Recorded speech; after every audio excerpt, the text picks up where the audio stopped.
एक सुंदर गांव में एक बुद्धिमान नारी रहती थी। उसका नाम था लीला। वह गांव की सभी समस्याओं का समाधान निकालती थी और लोगों की मदद करती थी। गांव के लोग उसे बहुत सम्मान देते थे। एक दिन गांव में एक प्रसिद्ध ऋषि आए। उनका नाम था आनंद। ऋषि ने गांव में शांति और प्रसन्नता देखकर लीला की प्रशंसा की। उन्होंने कहा, हे लीला, तुमने इस गांव को बहुत खुशहाल बनाया है। तुम्हारी बुद्धि और करुणा से लोग बहुत लाभान्वित हुए हैं। लीला ने विनम्रता से कहा, महात्मा, यह मेरा कोई विशेष गुण नहीं है। मैंने भी जीवन में बहुत संघर्ष किया है। मैंने देखा है कि दुख और सुख जीवन का हिस्सा है। हमें इन दोनों का सामना करने की शक्ति होनी चाहिए। ऋषि ने कहा, तुम्हारी बात सही है लीला।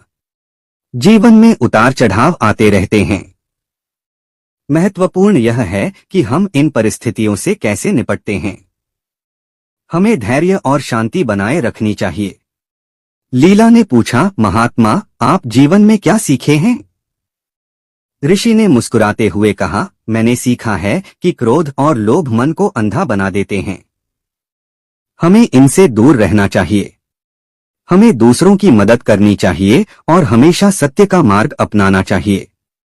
लीला ने कहा, महात्मा, आपकी बातें बहुत सार्थक हैं। मैं इन बातों को हमेशा याद रखूंगी। ऋषि ने कहा, लीला, याद रखो, ज्ञान केवल किताबों में नहीं मिलता है। यह जीवन के अनुभवों से भी सीखा जा सकता है। हर व्यक्ति के पास कुछ न कुछ। विक्रम एक प्रतिभाशाली युवक था। पढ़ाई में अव्वल, खेलों में दक्ष और कला में रुचि रखने वाला। लेकिन जीवन ने उसके साथ एक ऐसा खेल खेला कि वह धीरे धीरे खुद को ही भूलने लगा। सब कुछ एक दिन में ही बदल गया। एक सड़क दुर्घटना ने उसके माता पिता को छीन लिया। अकेलापन उसे घेरने लगा। घर जो कभी खुशियों का घर था, अब एक खालीपन सा लगने लगा। दोस्तों के साथ खेलने का मन नहीं करता था। पढ़ाई में मन नहीं लगता था। दुनिया से कटने लगा। दिन भर अपने कमरे में बंद रहता। खिड़की से बाहर झांकता, लेकिन दुनिया धुंधली सी दिखती। लोग आते जाते, हंसते खेलते, लेकिन उसके लिए सब कुछ बेजान सा लगता। खाने पीने में भी रुचि नहीं रही। शरीर दुर्बल होता जा रहा था। एक दिन उसके पड़ोसी ने उसे देखा। उनकी चिंता बढ़ गई। उन्होंने समझाया, विक्रम, इस तरह से जीवन व्यर्थ नहीं जाएगा। तुम्हारे माता पिता भी यही चाहते होंगे कि तुम खुश रहो। विक्रम ने सिर झुका लिया। उसे पता था कि वह गलत कर रहा है, लेकिन खुद को संभाल नहीं पा रहा था। पड़ोसी ने उसे एक पुस्तकालय में ले गए। वहां किताबों की दुनिया ने उसे एक नया रास्ता दिखाया। उसने साहित्य पढ़ना शुरू किया। कवियों की रचनाओं ने उसके मन को छुआ। लेखकों के विचारों ने उसे सोचने पर मजबूर किया।